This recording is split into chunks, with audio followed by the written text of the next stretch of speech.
할렐루야. 오늘 참 기쁜 날입니다. 왜냐하면 주님이 이 땅에 우리를 구원하기 위하여 오셨기 때문입니다. 그래서 우리는 이 성탄절을 통하여서 메리 크리스마스, 또 성탄을 축하합니다 하면서 성탄의 기쁨을 우리가 지금 누리고 있는 것입니다. 이 성탄절에 주께 나와 예배하는 우리들을 통하여 하나님께서 크게 영광받고 계실 줄로 믿습니다. 하나님께는 영광이요, 우리 모두에게는 하늘의 기쁨을 충만히 받았어 우리의 일상에서 늘 하나님이 주시는 그 평안으로 하나님의 나라를 충만히 누리고 또 그 하나님의 나라를 전파하며 또 하나님께 영광 돌리는 우리 모두가 되기를 주의 이름으로 축원합니다. 자, 성탄절을 통하여서 우리는 기뻐할 수밖에 없는 이유가 있습니다. 특별히 오늘 성경 본문의 말씀은 예수님이 이 땅에 오신, 즉 말씀이 육신이 되어 이 땅에 오심으로 인하여서 주님이 우리에게 주는 복이 있다는 것입니다. 오늘 본문의 말씀을 통하여 말씀이 육신이 되어 이 땅에 오신 그 주님으로 인하여 우리는 왜 기뻐할 수밖에 없는가?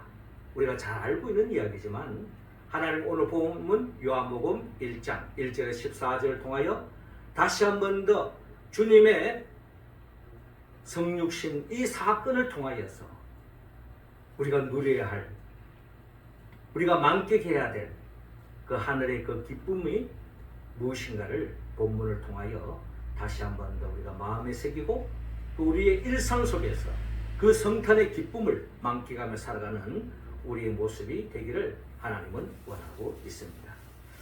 먼저 주님이 말씀이 육신되어 이 땅에 오신 이유는 오늘 본문 1절을 통하여 말씀의 복을 우리에게 주기 위함입니다.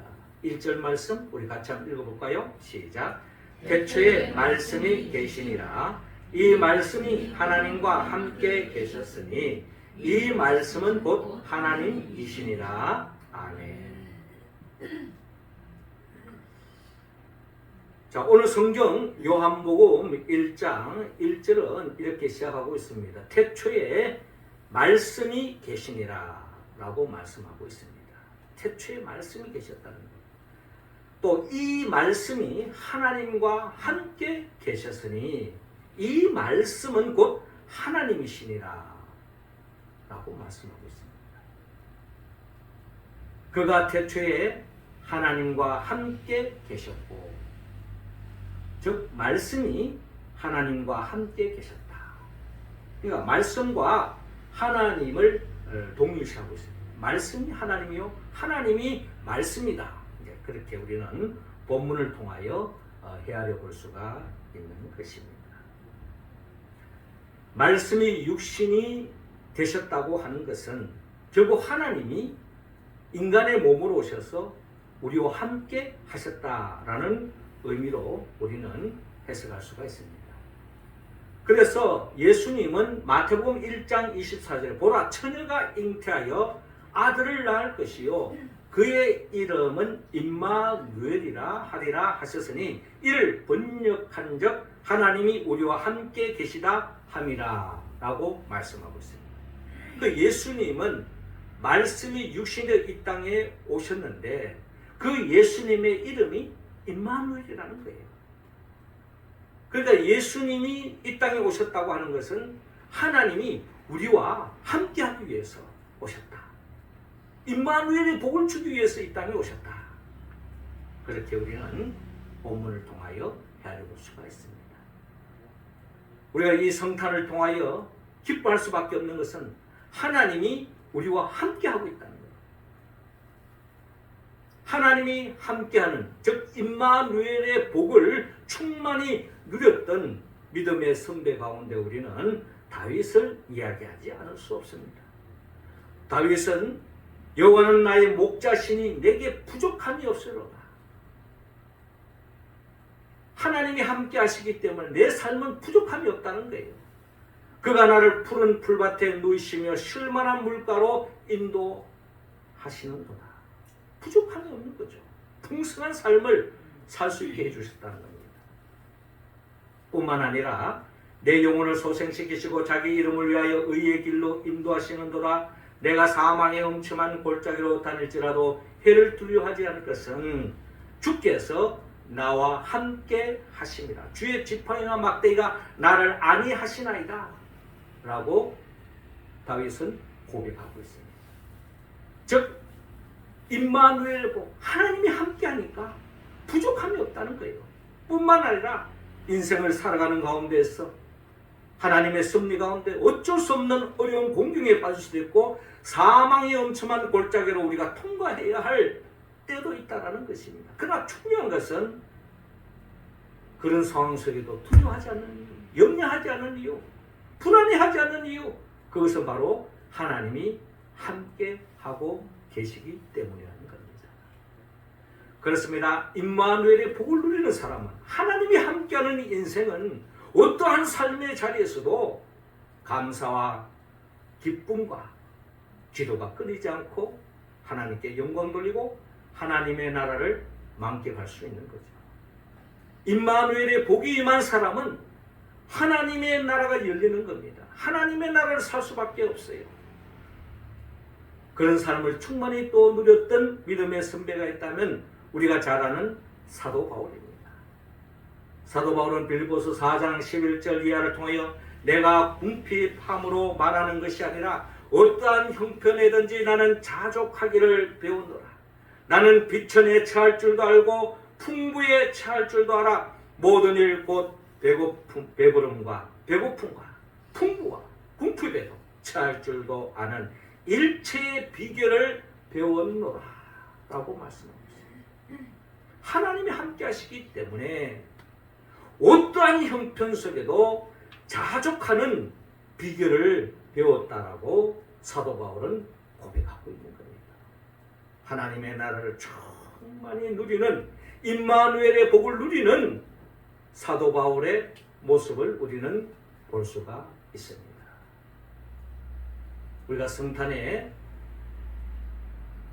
통하여서 우리가 기뻐할 수밖에 없는 이유, 바로 우리는 임마누엘의 복, 하나님이 함께 하고 있다는 것을 성육신 사건을 통하여 말씀이 육신이 되어 이 땅에 오신 그 주님을 통하여서 우리에게 확증하고 있는 것이기 때문입니다. 우리는 이를 통하여 기뻐하지 않을 수 없다는 것입니다. 이어서 두 번째로 주님이 이 땅에 오신 이유는 오늘 본문 4절을 통하여 우리에게 생명의 복을 주기 위함입니다. 4절 말씀 우리 같이 한번 읽어봅시다. 시작. 그 안에 생명이 있었으니 이 생명은 사람들의 빛이라. 아멘. 자, 이어지는 본문의 말씀을 보니까 만물이 그로 말미암아 지은 바 되었으니 지은 것이 하나도 그가 없이는 된 것이 없느니라. 그렇죠. 하나님께서 하나님의 말씀이 살아 선포할 때에 이 세상 모든 것이 존재하게 되었다라고 하는 것을 우리는 창세기 1장을 통하여 잘 알고 있습니다. 그런데 그 말씀 안에, 즉 하나님 안에 뭐가 있는고 하니 그 말씀 안에 생명이 있었으니 라고 오늘 본문 4절에 말씀하고 있습니다. 즉 말씀이 결국 생명이라는 겁니다. 말씀이 육신이 되어 이 땅에 오신 이유는 결국 우리에게 생명을 주기 위하여 이 땅에 오셨다라고 우리는 본문을 통하여 헤아려 볼 수가 있습니다. 그래서 예수님은 마태복음 1장 21절을 통하여 아들을 낳으리니 이름을 예수라 하라. 이는 그가 자기 백성을 그들의 죄에서 구원할 자이심이라 하니라 라고 말씀하고 있습니다. 예수님은 우리에게 생명을 주기 위하여 이 땅에 오셨고 생명을 주기 위하여 이 땅에 오신 예수님의 이름이, 주님의 이름이 예수다 라고 마태복음 1장 21절에 밝히고 있는 것입니다.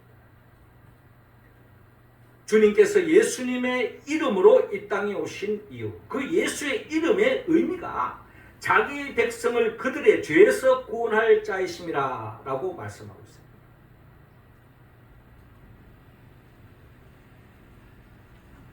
주님이 우리에게 주고자 하는 그 생명은 영원한 생명입니다. 하나님의 생명이죠. 하나님의 나라를 사는 삶입니다. 그런데 이 영생, 하나님이 주신 이 생명이 언제 잃어버리고 말았습니까? 아담과 하와가 하나님이 먹지 말라고 하는 선악을 알게 하는 나무의 열매를 먹음으로, 죄를 지음으로 말미암아 결국에는 사망에 종노하게 되었습니다. 그래서 로마서 6장 23절에 죄의 삭은 사망이다 라고 말씀합니다. 죄를 지었기 때문에 사망이 역사하는 거죠. 모든 것을 상실할 수밖에 없고 빼앗길 수밖에 없고 죽음을 향하여 달려가는 인생으로 전락되고 말았다는 것입니다. 죄는 결국 죽음에 이르게 한다는 것입니다. 그러나 주님께서 이 죄의 문제를 해결해 주기 위하여 주님이 이 땅에 오셨고 주 예수 그리스도를 믿는 자들은 영생을 얻게 되었다고 말씀하고 있습니다. 그래서 요한 1서 5장 11절 이하를 보면 또 증거는 이것이니 하나님이 우리에게 영생을 주신 것과 이 생명이 그의 아들 안에 있는 그것이니라. 아들이 있는 자에게는 생명이 있고 하나님의 아들이 없는 자에게는 생명이 없느니라 라고 말씀하고 있습니다. 아들이 있는 자에게는, 예수 믿는 자는 우리는 생명을 얻었다는 겁니다.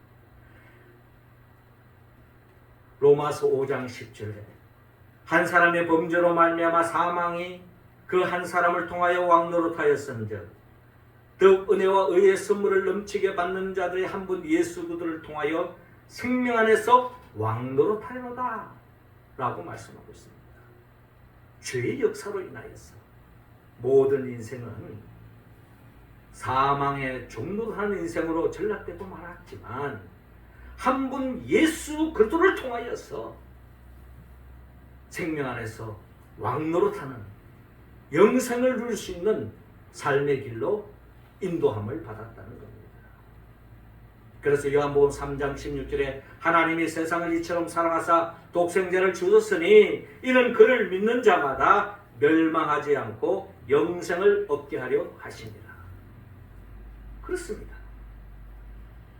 말씀이 육신의 이 땅에 오심은 결국 우리에게 생명을 주기 위해서, 영생을 주기 위해서, 하나님 나라의 삶을 주기 위해서 주님이 이 땅에 오셨음을 우리는 성경을 통하여 알 수가 있는 것입니다. 예수님이 없다면, 예수님을 믿지 않는다면 우리는 어둠 속에, 어둠의 자식으로 마귀의 종노릇하고 사망의 종노릇하는 인생으로 전락될 수밖에 없습니다. 주님으로 인하여서, 예수로 인하여서 우리는 생명 안에서 왕노릇하게 되었다 라고 우리가 생각할 때에 이 성탄을 우리는 기뻐하지 않을 수 없다는 것입니다.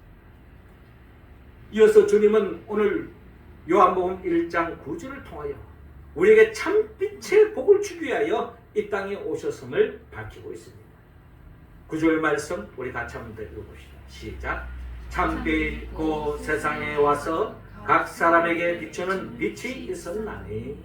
아멘. 요한복음 1장 4절에 그 안에 생명이 있었으니 이 생명은 사람들의 빛이다. 사람들의 그 빛이, 주님이 주고자 하는 그 빛은 바로 요한복음 1장 9절에 표현하면 참빛이라고 말씀하고 있습니다.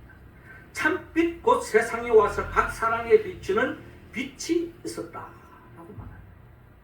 주님은 이 세상에 참빛으로 오셨습니다. 참빛 대신 주님이 이 땅에 오신 우리의 삶 속에 자리 잡고 있는 그 어둠을 몰아내기 위해서, 우리가 창세기 1장에 보면은 하나님이 태초에 빛이 있으라 라고 말씀하지 않습니까? 그때에 혼돈과 공고와 흑암이 물러갔습니다. 이처럼 주님이 이 세상에 죄로 말미암아 또다시 혼돈과 공허 흑암에 가득 찬 이 세상 속에 참빛으로 오셨다는 거죠. 참빛으로 오신 우리 주님이 가는 곳에 어둠이 물러가고 하나님의 나라가 확장되어지는, 전파되어지는 놀라운 역사가 일어나는 것을 우리 요한복음 전체를 통하여 해야 될 수가 있는 것입니다. 참빛 대신 주님이 가는 곳에 그게 놀라운 역사가 일어납니다. 요한복음 2장에 보면 주님이 처음으로 일으킨 이적이 바로 가나의 혼인잔치집에 물을 포도주로 만드는 역사를 일으키지 않습니까? 혼인잔치집에 나름대로 여러 가지 오랫동안 계획하고 모든 사람들의 기쁨을 주기 위한 축제 잔치를 벌이기 위해서 준비를 많이 했지만은 예상치 못하게 포도주가 떨어져서 흥이 깨질 수밖에 없는 그 현장에 참빛 대신 주님이 역사하고 참빛 대신 주님의 말씀에 순종할 때에 물이 포도주로 변화되어져서 흥이 깨어지는 그 잔치집에 다시 흥이 살아나는 역사가 일어나는 것을 볼 수가 있습니다. 요한복음 3장에 보면 니고데모가 어떻게 하면 하나님의 나라를 볼 수 있는지, 어떻게 하면 하나님을 들어갈 수 있는지 알 수 없는 그런 의문 속에서 주님을 찾아뵀을 때 거듭남의 비밀을 알게 되죠. 물과 성령으로 거듭나지 않고는 하나님의 나라를 볼 수도 없고 들어갈 수 없다고 하는 주님의 말씀을 통하여서 거듭남의 비밀을 알 수 있고 하나님 나라를 들어갈 수 있는 길을 주님께서 가르쳐주고 있습니다. 또 요한복음 4장에 보면 수가성 사마리아 여인이 사람을 통하여서 행복을 추구했지만 결국 사람을 통하여서 행복을 누리지 못하고 불행 속에 살아갔지만 주님을 만남으로 인하여서 그는 진정한 행복을 누리게 되었던 것입니다. 참빛 대신 주님이 가는 곳에 불행이 사라지고 행복이 넘치는 인생으로 바뀌는 것을 또한 우리는 볼 수가 있습니다. 요한복음 5장에도 베데스다 연못가에서 38년 된 그 병자가 참빛 대신 주님의 말씀에 순종함으로 인하여서 건강한 몸으로 회복되어지는 역사를 볼 수가 있습니다. 뿐만 아닙니다. 요한복음 6장에도 참빛 대신 주님의 말씀에 순종해 나갈 때에 보리떡 5개 물고기 2마리 그 누구 입에 붙입니까? 그러나 참빛 대신 주님이 역사하실 때에 5,000명이 먹고도 12강제가 남는 놀라운 역사가 일어납니다. 배부른 역사가 일어나죠. 배고플 때에 여러분 인생이 얼마나 서글퍼집니까? 그러나 배부른 삶, 배가 벌떡 일어나는 그 배부름을 만끽할 수 있게 됩니다. 주님으로 인하여서. 또한 요한복음 7장에 보면은 명절 끝날에 누구든지 목마르거든 내게로 와서 마시라. 나를 믿는 자는 성경의 이름과 같이 그 배에서 생수의 강이 흘러나리라. 참빛 대신 주님께로 가면은 어떠한 갈증도 해소되어지고 해갈되어지는 삶으로 나아가는 것을 볼 수가 있습니다. 요한복음 8장에는 현장에서 가늠하다가 결국 돌에 맞아 율법의 이름으로 죽을 수밖에 없는 여인이었지만 참빛 대신 주님이 함께할 때에 죄사함의 은총을 입고 새로운 삶의 길이 열리는 것을 볼 수가 있습니다. 요한복음 9장에도 날 때부터 소경된 자가 참빛 대신 주님을 만남으로 눈을 뜨게 되지고 광명의 세계가 열리지 않습니까? 요한복음 10장에는 도둑이 오는 것은 도둑질하고 죽이고 멸망시키는 것뿐이요 내가 온 것은 양으로 생명을 얻게 하고 더 풍성히 얻게 하려 하였습니다. 참빛 대신 그리스도 대신 우리 주님이 가는 곳에는 더 이상 빼앗기지 않고 상실되지 않고 풍성한 삶을 살아갈 수 있음을 우리에게 말씀합니다. 심지어 요한복음 11장에 보면은 참빛 대신 주님이 함께할 때 죽은 나사로, 죽은 지 나흘이나 지나서 썩은 냄새나는 죽은 나사로까지도 살아나는 놀라운 역사가 일어나는 겁니다. 그리고 본다면 참빛으로 이 땅에 오신 예수 그리스도, 그분이 바로 그리스도인 것입니다. 우리 구원자가 되신 겁니다.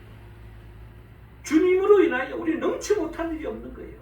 우리의 삶의 그 어떠한 재앙, 한계로부터 극복하게 해주고 우리를 더없이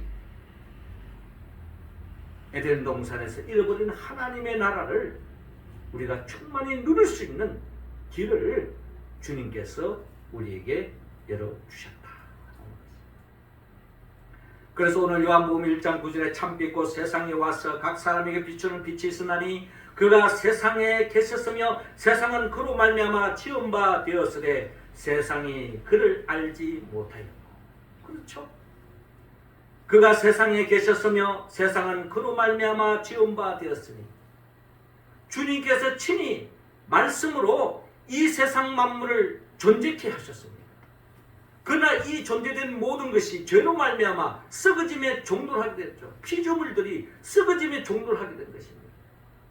그러나 그 주님은 이 세상에 말씀으로 임하셨고 생명으로 임하셨고 다시 빛으로 임하셔서 혼돈과 공허 흑암을 몰아내고 다시 하나님의 나라를 회복하기 위하여 주님이 이 땅에 오셨다는 것입니다. 그런데 세상이 그를 알지 못하였고 자기 땅에 오매 자기 백성이 영접하지 아니하였다는 겁니다. 그렇죠.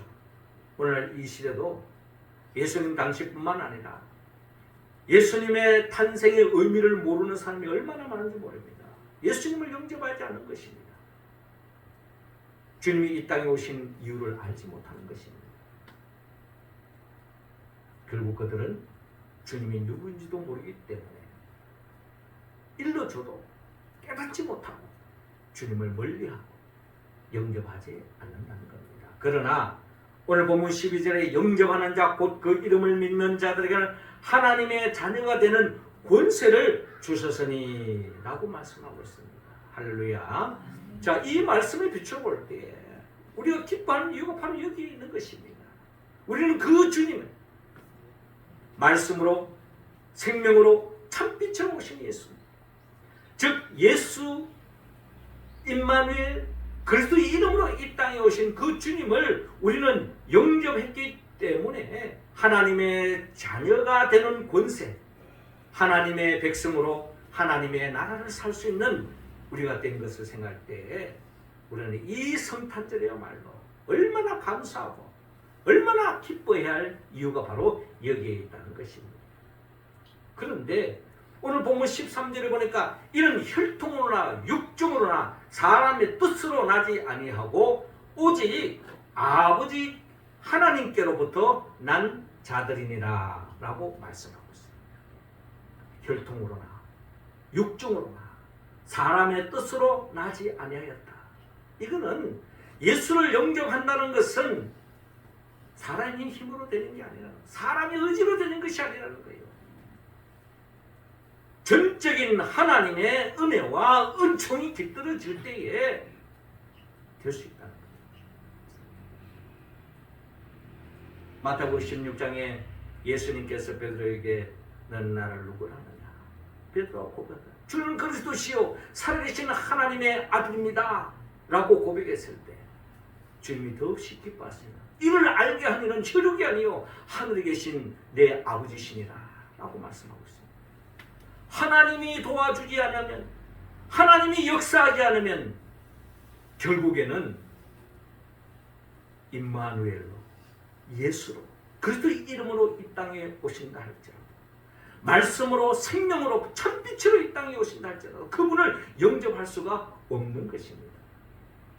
우리는 전적인 하나님의 은혜와 은총으로 하나님의 자녀로서 주님을 영접하고 이로 인하여 더 없는 복을 누리게 된 것입니다. 14절에 말씀이 육신이 되어 우리 가운데 거하시며 우리가 그의 영광을 보니 아버지의 독생자의 영광이요 은혜와 진리가 충만하더라 라고 말씀하고 있습니다. 사랑하는 성도 여러분, 주님이 이 땅에 오신 이유 다시 우리 한번 정리해 봅시다. 우리에게 말씀의 복을 주게 하여 그 말씀의 복은 결국 임마누엘입니다. 임마누엘의 복을 주기 위하여 주님이 이 땅에 오셨습니다. 그리고 생명의 복을 주기 위하여 예수의 이름으로 오셨습니다. 예수님이 아니라면 우리는 죄의 문제가 해결될 수도 없고 하나님의 자녀가 될 수도 없고 하나님의 백성이 될 수가 없는 것입니다.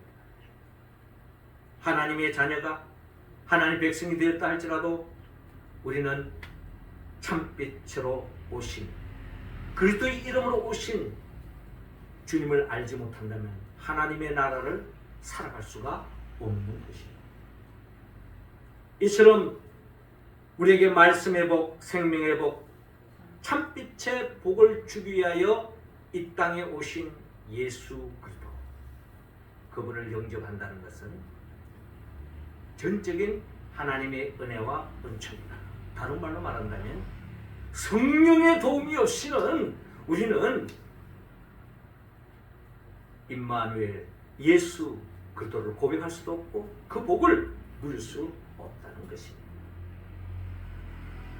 성령의 도움이 있어야만이, 하나님의 손길이 임할 때야만이 우리는 이 진리를 깨달을 수 있고 이 복을 일상에서 우리가 누릴 수 있다는 거예요. 그렇다면 성령의 도움이 없이는 할 수 없는 것인데, 성령은 예수 그리스도의 이름입니다. 예수님이 누구입니까? 예수님은 우리를 위하여 천지 만물을 창조하셨습니다. 나 자신을 위하여 천지 만물을 존재케 했다는 거예요. 그 말씀을 통하여 천지 만물을 창조하시고 더 없는 하나님의 나라를 망게 하기를 원했지만 아담과 하와가 범죄함으로 인하여 그 원죄로 인하여서 우리는 그 복을 누릴 수 없게 되었는데, 주님은 이 복을 다시 되찾게 하기 위해서 인간의 몸으로 오신 거예요. 말씀 육신에 이 땅에 오신 거예요. 그리고 우리의 모든 죄를 대신 짊어지고 십자가에 못 박혀 죽으신 거죠. 그리고 죽은 자 가운데서 3일 만에 부활하셨습니다. 우리를 하나님의 자녀로 거듭난 인생으로 하나님의 나라를 다시 누릴 수 있는 복된 인생으로 세워주기 위해서 죽음의 권세를 깨뜨리고 부활의 첫 열매로서 부활하신 거죠. 그리고 승천하셨습니다. 우리를 존귀케 하기 위해서. 그리고 지금도 우리에게 보혜사 성령을 보내주기를 기뻐하십니다. 갈망하는 자들에게, 예수가 누구인지 아는 자들에게 성령을 보내주십니다. 그 성령의 도움을 통하여 예수 그들을 영접한 사람, 교회를 통하여 하나님의 자녀로서 하나님의 나라를 침노하며 그 하나님 나라를 만끽할 뿐만 아니라 영원한 하나님의 나라, 새하늘과 새 땅으로 이끌게 하기 위하여 장차 재림하여 오실 예수 그리스도입니다. 그분의 영 보혜사 성령의 도움을 받았어. 주님의 이 땅에 오신 그 성탄의 의미를 되새기고 성탄을 통하여 주고자 하는 그 복, 말씀의 복, 즉 임마누엘의 복, 생명의 복, 즉 예수의 복, 즉 참빛의 복, 그리스도를 통하여 하나님의 나라를 만끽하며 전파하며 하나님께 영광 돌리는 우리 교회, 우리 성도들 한 사람 한 사람 다 되기를 주님으로 축원합니다. 기도드리겠습니다. 하나님 아버지, 이 시간 우리 각자 한 사람 한 사람에게 성령의 기름을 충만히 부어 주옵소서. 성령 충만함으로 말미암아 임마누엘 예수 그리스도의 이름으로 이 땅에 오신 주님을 경배하며 영접하며 주님의 통치를 따라서 더없이 하나님의 나라를 만끽하고 전파함으로 하나님께 영광 돌리는 복된 삶으로 인도하여 주옵소서. 예수님의 이름으로 기도드리옵나이다.